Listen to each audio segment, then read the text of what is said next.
मेरे प्यारे साथियों नमस्कार। तो अब हम धमार को समझने जा रहे हैं। यह भी गीत का एक प्राचीन प्रकार है। इसे धमार ताल में गाया जाता है। इसमें अधिकतर जो राधा कृष्ण और गोपियों की होली का वर्णन रहता है और कुछ लोग इसे होली की जगह होरी भी कहते हैं। इसमें जो ध्रुपद होता है उसके समान नौम तोम और आलाप लयकारी दिखता है। इसमें जो दुगुन होता है और त्रिगुण होता है और चौगुन और आदि लयकारियों की अधिक गीत लयकारियाँ अधिकतर गीतों के शब्दों द्वारा दिखाते हैं और मीण व गमक का इसमें खूब प्रयोग किया जाता है। काय का मीण का और गमक का। इसमें खट के अथवा तान के समान स्वर समूह वर्ज होते हैं और संगीतज्ञ में इसे सरगम भी बोलते हैं, किंतु ये सरगमों से भिन्न होता है। अब देखते हैं ख्याल। ख्याल ये अरबी भाषा का एक शब्द है। इसका जो मेन अर्थ होता है वो होता है कल्पना, मतलब कि सोचना। गीत के इस प्रकार के गायक की भी कल्पना को महत्व दिए जाने के कारण शास्त्रकारों ने इसे ख्याल की संज्ञा दी है। इसमें स्वरों की सजावट पर अधिक ध्यान रखा जाता है। इसमें ख्याल तो ख्याल क्या है? एकमात्र कल्पना है, एकमात्र सोच है और इसमें जो स्वर हैं वो एक विशेष प्रकार की सजावट में रखे जाते हैं, सजावट के क्रम में रखे जाते हैं जो कैसे अच्छा लगता है। तो ख्याल की परिभाषा कुछ इस प्रकार है कि गीत का वह प्रकार जिसमें आलाप, तान, खटका, कर्ण आदि विभिन्न अलंकारों द्वारा किसी राग में उसके नियमों का पालन करते हुए उसके भाव अभिव्यक्त करते हैं, तो उसे हम ख्याल कहते हैं। ख्याल में स्वरों की सफाई और गले की तैयारी पर विशेष बल दिया जाता है। इसमें गामक का प्रयोग जो ध्रुपद धमार का एक महत्वपूर्ण अंग है कम किया जाता है। कुछ संगीत ख्याल में भी गमक का अधिक प्रयोग करते हैं।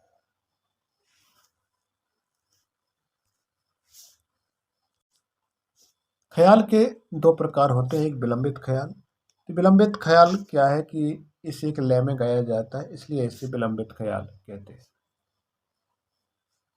इसे बड़ा ख्याल भी कहते हैं। इसके साथ तबले का प्रयोग किया जाता है। ख्याल क्या का प्रयोग किया जाता है? तबले का प्रयोग किया जाता है। इस ख्याल के साथ एक ताल, तिलवाड़ा और झुमरा, छप ताल, आड़ा, चार ताल आदि तालें बजाई जाती हैं। तो विलंबित ख्याल के साथ कौन कौन सी तालें बजाई जाती हैं? एक ताल और झप ताल। ख्याल में शब्द कम होते हैं और ये केवल दो भागों में बटे होते हैं, स्थाई और अंतरा।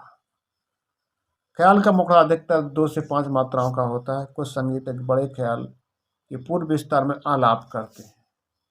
तो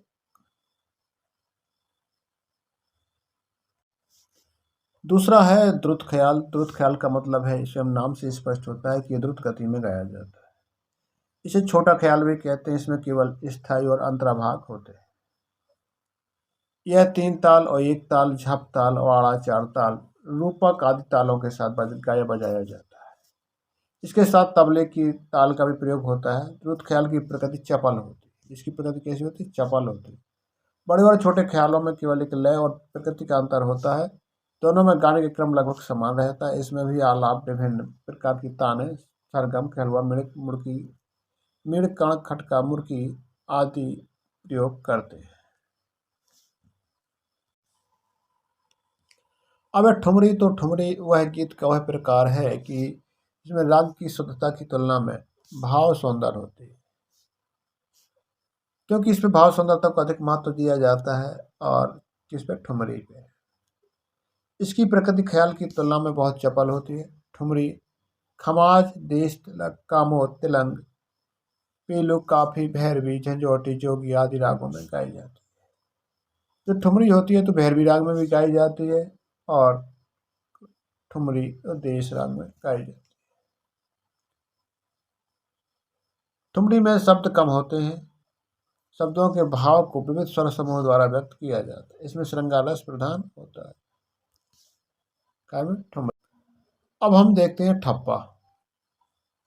यह एक गीत का वह प्रकार है जिसमें अधिकतर पंजाबी भाषा में गाया जाता है। इसकी जो प्रकृति है बहुत चपल होती है। यह काफी, भैरवी, पीलू, देश, खमा, झंझोटी आदि चपल रागों में गाया जाता है। इसमें भी श्रृंगार रस प्रधान होता है ठप्पा में। क्या ठप्पा के भी दो भाग होते हैं, जैसे स्थाई और अंतरा। इसकी गायन शैली गीत के अन्य प्रकारों में बिल्कुल भिन्न होती है। इसकी छोटी और पेचदार तानों का अधिक प्रयोग किया जाता है। इसमें गाने के लिए गला काफ़ी तैयार होना चाहिए। हम देखते हैं वर्ज्य स्वर। जिन स्वरों का प्रयोग किसी राग में नहीं होता है उस राग के हम वर्ज्य स्वर कहलाते हैं। उदाहरण के लिए जो आशावारी के आरोह में गा स्वर वर्ज्य होता है, माँ और नी स्वर भूपाली की आरोह अवरोह दोनों में प्रयोग नहीं किए जाते, इसलिए कहा जाता है कि भूपाली में माँ और नी स्वर वर्ज्य होते हैं, तो ये वर्ज्य स्वर कहलाते हैं। वर्ज्य और विवादी, इनमें अंतर यह है कि जो वर्ज्य स्वर का प्रयोग कभी नहीं होता है, वर्ज्य स्वर का प्रयोग कभी नहीं होता है, किंतु विवादी स्वर का प्रयोग राग की रंजकता बढ़ाने के लिए कभी कभी कर लिया जाता है, तो ये हो गया विवादी स्वर। अब हम देखने जा रहे हैं वादी, संवादी और अनुवादी।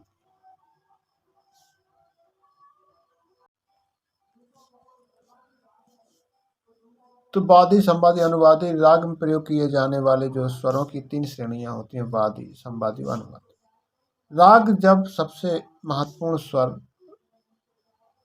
तो राग का जो सबसे महत्वपूर्ण स्वर होता है वो वादी होता है। राग के अन्य स्वरों की अपेक्षा जिस स्वर पर अधिक ठहरा जाता है उससे उसका प्रयोग बार बार किया जाता है, वह उस राग का वादी स्वर कहलाता है।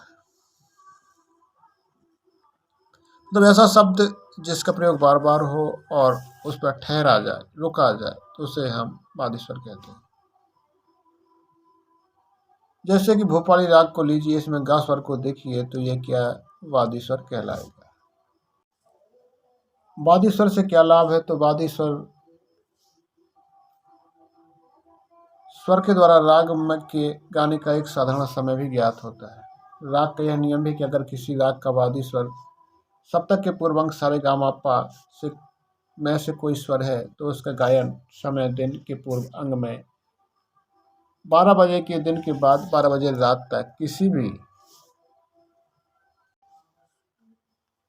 भी समय होगा। इसके विपरीत जिस किसी राग का वादी स्वर सप्तक का उत्तरांग मापा धानी सा में से कोई एक स्वर होगा तो उसका गायन समय दिन के उत्तरांग 12 बजे के बाद या 12 बजे दिन तक किसी भी समय होगा। उदाहरणतः भैरव राग का धाव रे वादी संवादी, इसलिए हम बिना सोचे समझे कह सकते हैं कि इस गायन समय 12 बजे रात्रि के बाद 12 बजे दिन के भीतर कभी भी हो सकता है।